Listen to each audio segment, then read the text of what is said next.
ఇప్పుడు గుండె జబ్బు గురించి ఇంటర్మీడియట్ ఫాస్టింగ్ వల్ల వస్తుందని చాలామంది అనుకుంటున్నారు. అది ఒక జనరల్ వచ్చిందని, అది చాలా నిజమని అనుకుంటున్నారు. జనరల్లో అమెరికన్ హార్ట్ అసోసియేషన్ అంటే అమెరికాలో ఉండే గుండె జబ్బు డాక్టర్స్ మీటింగ్ అనుకో. అలాంటి మీటింగ్ అంటే ఒక గ్రూప్ ఆఫ్ కమ్యూనిటీ, ఆ గ్రూప్ ఆఫ్ కమ్యూనిటీలో వచ్చిందని అని అంటున్నారు. అసలు వచ్చింది కరెక్టే, కానీ ఏం వచ్చింది, వాళ్ళు అసలు వాళ్ళ అర్థం ఏంటి, వాళ్ళు ఏమనుకుంటున్నారు అనేది ఇంపార్టెంట్. అక్కడ వచ్చింది దాంట్లోన వాళ్ళ అంతకుముందు ప్రీవియస్గా ఏం చెప్పారో ఫాస్టింగ్కి గుండె జబ్బుల గురించి ఆ గైడ్లైన్స్ కానీ ప్రోటోకాల్స్ కానీ అవి ఏమీ మారవు దాన్ని చెప్తున్నాయి. ఎందుకు చెప్తున్నా, దీంట్లో లాస్ట్లో ఆ ఆర్టికల్ లాస్ట్లో ఉంటుంది. అందరూ పైన అదే డోంట్ జడ్జ్ ద బుక్ బయట కవర్ అంటారు కదా, సేమ్ దీనిలో కూడా అదే నిజమైంది. సో వాడు హెడ్లైన్ పెట్టినని చెప్పి అదే నిజం అనుకుంటారు. అదే హెడ్లైన్కి లోపల మ్యాటర్కి అనేది చాలా డిఫరెన్స్ ఉంది. హెడ్లైన్లో చెప్పింది ఏంటంటే అదే తను థీసిస్ పేరు అది, అంతేగాని థీసిస్ పేరే నిజమని కాదు. ఇక్కడ తను ఒకటి అనుకున్నాడు, దీనికి సంబంధం ఉంది అని అనుకొని చేసుకున్నాడు అంతే. సో ఆ స్టడీస్కి మనం డెప్త్ వెళ్తే దానికి వాల్యూ ఇవ్వాలా లేదా అనేది మనకు తెలుస్తుంది. ఆ వాల్యూ ఇవ్వాలా లేదా అనేది ఆ చేసిన పద్ధతిని బట్టి ఉంటుంది, మనం ఇంతగా బాగా చేసామన్న స్టడీని బట్టి. సో తను ఏంటంటే జస్ట్ ఒక హాస్పిటల్ తీసుకున్నాడు అమెరికాలో, ఒక ఏజ్ ఫ్యాక్టర్ తీసుకున్నాడు. అందులో వాళ్ళంతా ప్రీవియస్ రికార్డు ఉంటాయి కదా, అమెరికా లాంటి దేశాల్లో హెల్త్ రికార్డ్స్ ఉంటాయి, పుట్టినప్పటి నుంచి లాస్ట్ వరకు ఉంటాయి. ఒక అతను చైనా అతను ఏం చేసినాడు, వాళ్ళ డీటెయిల్స్ని జస్ట్ ఆ ఏజ్ గ్రూప్లో ఎవరైతే మోర్ దెన్ 8 hours గ్యాప్తో తినకుండా ఉంటారో పర్ డే, వాళ్ళని ఒక 8 ఏళ్ళు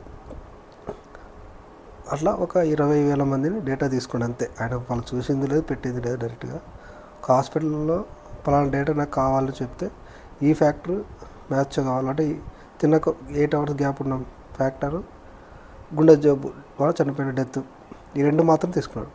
వాళ్ళ హిస్టరీ ఏంది, వాళ్ళ అమ్మ నాన్న ఎలా ఉన్నారు, వాళ్ళకి ఏం జబ్బులు ఉన్నాయో ఈ టైంలో 24 hours అంటే వాళ్ళు తీసుకున్న ఫుడ్ హిస్టరీ ఏంటంటే ఈరోజు హాస్పిటల్కి వస్తే ఈరోజు ఏం తిన్నాం అంతవరకే.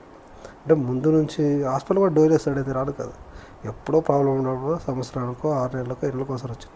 ముందులో ఏం తిన్నామంటే అంతంగా అయిపోయినట్టేనా కాదు కదా. ఫస్ట్ నుంచి ఏం తిన్నావాడు ఏం తీసుకోలేదు, జస్ట్ ముందులో ఏం తిన్నావు అంతే వాళ్ళకి సంబంధం. ఆ డేటాని తర్వాత దాన్ని అంటే కంపేర్ చేసుకొని తను ఫైనల్ ఒక మామూలుగా జస్ట్ చెప్పాడు అంతే.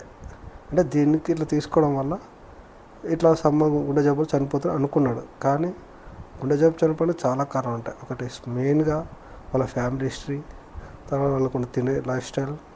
అమెరికా దేశంలో లైఫ్ స్టైల్ డిసీజ్ ఎక్కువ, మన ఇండియా దేశంలో ఇన్ఫెక్షన్ డిసీజ్ ఎక్కువ. ఎందుకంటే వాళ్ళ లైఫ్ స్టైల్స్ అంటే బర్గర్లు, పిజ్జాలు అవన్నీ అంటే ఏమంటారు బేకర్ ఐటమ్స్ ఎక్కువ, ప్లస్ వాళ్ళ స్మోకింగ్ హ్యాబిట్స్ ఎక్కువ. లిక్కర్ అంటే ఆల్కహాల్ కూడా తాగుతుంటారు, అది పెద్ద మ్యాటర్ కాదు. కానీ జనరల్గా స్మోకింగ్ మనం కన్సిడర్ చేయాలి. తర్వాత వాళ్ళు తినే వాళ్ళ వెయిట్ ఇంకోటి ఇంపార్టెంట్, వాళ్ళ హ్యాబిట్స్, అవన్నీ హ్యాబిట్స్ మనం కన్సిడర్ చేసిన తర్వాత మనము కంక్లూజన్ రావాలి. కానీ వాళ్ళు ఏం రాకుండా సింపుల్గా తీసేసుకోవడం వల్ల దానికి వాళ్ళే ఇచ్చారు లాస్ట్ ఆ పేజ్ యొక్క ఆర్టికల్లో లాస్ట్లో ఏం చెప్తున్నారంటే వాళ్ళే దీన్ని మనము సింపుల్గా తీసుకోవాలి తప్పితే దీన్ని సీరియస్గా తీసుకొని దీని మీద మనం ఎక్కువ ఏమీ ఇప్పుడున్న గైడ్లైన్స్ మారవు, దాని గురించి ఎవరేం పెద్ద పట్టించుకోని అవసరం లేదు. ఇది వాళ్ళ యొక్క చేసిన డాక్టర్ యొక్క అభిప్రాయం మాత్రమే తప్పితే. సో దాని అభిప్రాయాలు మనం ఎప్పుడు చాలా చెప్పవచ్చు, ఎందుకంటే తీసుకున్న డీటెయిల్ కంప్లీట్గా ఏ పని చేయకపోయినా దాని మీద పెద్ద వాల్యూ ఇవ్వాల్సింది. మెడికల్ కంప్లీట్గా ఎవరైతే చేస్తారో ఒక స్టడీ గురించి దానికి మాత్రమే మనం వాల్యూ ఇవ్వాలి. కాబట్టి ఎవరు ప్యానిక్ కావద్దు, దానికి సంబంధం లేదు. అందులో చైనా వాడు చేసినాడు, వారికి పని పాట లేదు. మన ఇండియా వాళ్ళు ఇప్పుడు ఫాస్టింగ్ గురించి ఇండియాకు బాగా పేరు వస్తుందని చెప్పి ఇది యోగా గురించి, మెడిటేషన్ గురించి, ఇండియన్ లైఫ్ స్టైల్స్ గురించి కామెంట్ చేస్తుంటారు.